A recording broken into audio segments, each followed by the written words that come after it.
Hello नमस्कार अस्सलाम वालेकुम, आप सभी का स्वागत है यूट्यूब चैनल अनवर अंग्रेज में। तो प्लीज वीडियो को लाइक करें, सब्सक्राइब करें, इस वीडियो को शेयर भी करें अपने लोगों तक, जिनसे और लोग भी हमारे साथ जुड़ सके। कल का प्रोमो देखा आपने, जिस हिसाब से फाइट हो रही है अंदर, घर के अंदर एमसी स्टैन तोड़फोड़ मचा रहे हैं, घर से वो जाना चाहते हैं, इसलिए कुछ ऐसी चीजें कर रहे हैं जिनसे उनको घर से बेघर कर दिया जाए बिग बॉस द्वारा। लेकिन बिग बॉस सभी घर वालों को बुला के फटकार भी लगा रहे हैं, कह रहे हैं कि तुम्हारी ये नेगेटिविटी मुझे बिल्कुल भी नहीं पसंद है, और अगर इस हिसाब से रहना है तो कोई ना कोई उन दोनों को दंड भी दिया गया होगा। जैसा पता लग रहा है कि थोड़ा सा फुलफुलाट खबरें आ रही हैं कि उन दोनों को दंड कुछ ना कुछ बिग बॉस ने दिया है। लेकिन इसके बीच, इसी के बीच क्यों ऐसा अर्चना कर रही थी, उसकी तय तक थोड़ा उसका ना विश्लेषण करने की कोशिश करते हैं कि अर्चना ऐसा कर क्यों रही है। बहुत से लोग इस बार नॉमिनेट है, सभी की सभी किसी किसी के दोस्ती है।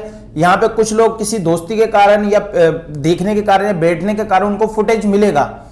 अर्चना की जो दोस्ती है खाली सौंदर्य से है, उसके अलावा वो किसी से इतनी बात नहीं करती, ना घर वाले भी उससे इतना फुटेज देना चाहते, ना ही इतना सीरियस लेते हैं। अर्चना को पता था कि भैया अभी अभी एमसी स्टैन का एक लाइव शो हुआ जिसके पास काफी बड़ी ऑडियंस है, तो चलो टारगेट करते हैं और जब भी तो हम टिकेंगे। और कुछ लोग, सच बताऊं, कुछ लोग यहां जीतने आते हैं और कुछ लोग टिकने आते हैं। जो जीतने आते हैं उनको अपने शब्दों पे लगाम, कब क्या बोलना है समझ होती है। जो टिकने आते हैं वो ऐसी उठपटांग हरकतें करते हैं जो अर्चना लगातार कर रही है। स्टार्टिंग से किचन के मुद्दे से निकली, पहले तो कहती मेरे को किसी से फाइट नहीं करनी, लेकिन जैसे किचन के मुद्दे में घुसी, टीना से फाइट हुई सुबह। पहले आगे चले तो उन्होंने टास्क के अंदर भी कोई भूमिका नहीं दी कि भैया मुझे तो आगे तक जाना है, गिर उड़ जाऊंगी, चोट उड़ लग जाएगी, कभी मैं निकल ना जाऊं, तो उसने उस टास्क में भी पार्टिसिपेट नहीं किया। उसके बाद उन्होंने निकली शिव के पास कि शिव भाई तुम्हारा दोस्त काम नहीं करता, तुम उससे कुछ बोलते नहीं हो, तुम डरते हो। शिव ने कहा भाई जाओ और एमसी स्टैन को बोलो तुम्हें डर नहीं लगता, तो तुम डरते हो, उससे फटती है तुम्हारी, जाओ उसको बोलो। वो निकल पड़ती है, एमसी स्टैन वहां आराम से बैठा है, उसको टारगेट करती है, सुनाती है, बहुत कुछ बोलती है, उसके फैन तक चले जाती है। फिर यहाँ पे माँ बाप की बातें भी आ गई सारी की सारी। समझने की बात यही है कि इतना फुटेज लेने के लिए, इतना अपनी गेम को नेगेटिव दिखाने के लिए क्या ये जरूरी था? इतना जरूरी था? क्यों था? क्योंकि आपके किसी के साथ बॉन्ड नहीं है, आपको कोई सीरियस नहीं ले रहा, घर पे आपके मुद्दों पे नहीं है। और शाहिद खान ने भी कहा था कि 10 मिनट ये लड़ाई करती है लेकिन आधा घंटे आप बात करते हो, इसका 30 मिनट का एपिसोड तैयार हो जाता है। ये शाहिद खान ने बिल्कुल सही बात कही, 30 मिनट का इसका एपिसोड तैयार हो जाता है। बात सफाई की थी, शिव ने कहा मैं सफाई कर दूंगा, रात में उन्होंने सफाई करी खाना खाने से पहले।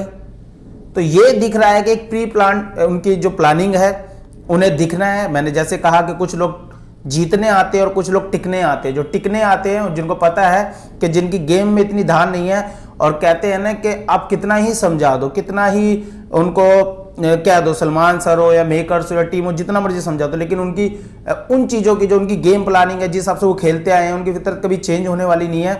वो ये ब्लेम डाल रही है कि लड़ाई खुद स्टार्ट करके एमसी स्टैन के साथ। और क्या कह रहे हैं ऑडियंस को कि मैंने तो इसे काम के लिए तो बोला था, मैंने तो इसको काम के लिए तो कहा था। काम के लिए किस प्रकार बोल रहे हो वो भी तो देखो, कि आप कह रहे हो कि ये काम नहीं करता, इसकी जनता ये खैरात में पड़ा है, ऐसे बोलते हो क्या किसी को काम के लिए? आप सीधा जाके बोलते एमसी तेरा ये काम है कर, तो थोड़ा समझ आता जब एमसी आपको गलत बोलता। अब जाके बंदे पे चढ़ाई कर रहे हो तो वो यही बोलेगा ना कि तेरे बाप का घर है, तो ये तो सुनने को मिलेगा ही। तो ये जो चीजें हो रही है घर के अंदर, बहुत ही कुछ लोग टिकने के लिए और कुछ लोग जीने के लिए यहाँ पे घेर रहे हैं। और दिखेंगे जब ऐसी कुछ चीजें आपके सामने आएंगी, जैसी फाइट उट होती हुई दिख रही है, तो यहाँ पे कुल मिला के एक चीज निकल रही है कि लोग नॉमिनेशन में हैं, थोड़े से बेचैन हैं, कुछ ना कुछ उन्हें कुछ करना है, दोस्ती है नहीं, तो इन्हीं चीज़ों से वो दिखेंगे और पूरा एपिसोड उनका तैयार होगा। वहाँ पे जब बात कर दी, जब काम की बात कर दी, सब कुछ हो गया, वहाँ पे उसने, शिव ने काम भी कर दिया, उसके बाद इतना शोर मचाने की जरूरत थी नहीं, क्योंकि आप सुबह से कोई मुद्दे की तलाश में थे। और आप जब ये कहते हो ना कि जिस हिसाब से आपने बात करी, और आप एक टारगेट करने के साथ साथ एक चीज़ों को तोल मोल के भी करते हो कि मैंने तो इसे काम के लिए कहा है, सलमान सर ने मुझे रोक रखा है, बिग बॉस ने मुझे रोक रखा है। जो एक फेस पे एक एनर्जी दिखती है ना आपकी, जो आप दिखते हो कि थूतरी मसल दूंगी, मोर बना दूंगी, ले आओ भाई पिछला को कितने मोर बन चुके हैं अभी तक। तो ये चीज़ें हैं, तो गेम के हिसाब से तो ये दिख रहा है कि कुछ लोग नॉमिनेट है, इसलिए ये चीज़ें करेंगे। और एमसी स्टैन का जो है कि उन्हें कुछ दंड मिला है घर के अंदर, और अब ये आराम से खेल रहे हैं। तो वही है ना कि अगर आप किसी से फाइट करते हो तो उस फाइट को लास्ट तक रखो ना। आप 2 दिन मंडे को आप फाइट करते हो, और कहते हैं ना कि सलमान सर के वीकेंड के बाहर आते आते आप उनको सॉरी बोल देते हो, जैसे आपने विकास के साथ किया, फाइट करी फिर विकास को सॉरी बोल दिया, जैसे आपने शिव से फाइट करी उसे सॉरी बोल दिया, आपने प्रियंका से फाइट करी उसे सॉरी बोल दिया, मुझे लगता है कि आज या आपको देखने को मिलेगा कि एमसी से भी ये सॉरी वोरी मांग के रफा दफा कर देंगे। तो एक तकिया कलाम है, लड़ो, सॉरी मांगो और सलमान तक एपिसोड तैयार करवाओ अपना शुक्रवार का वार। तो मेरे अकॉर्डिंग तो ऐसा ही चल रहा है इनका। बाकी आप लोग आज जरूर आएँ, शाम को दोपहर में 2 बजे भी हम लाइव करेंगे आज, तो उसमें भी इन्हीं मुद्दों पे करेंगे बातचीत। तब तक के लिए बाय, अल्लाह हाफिज़, मिलते हैं।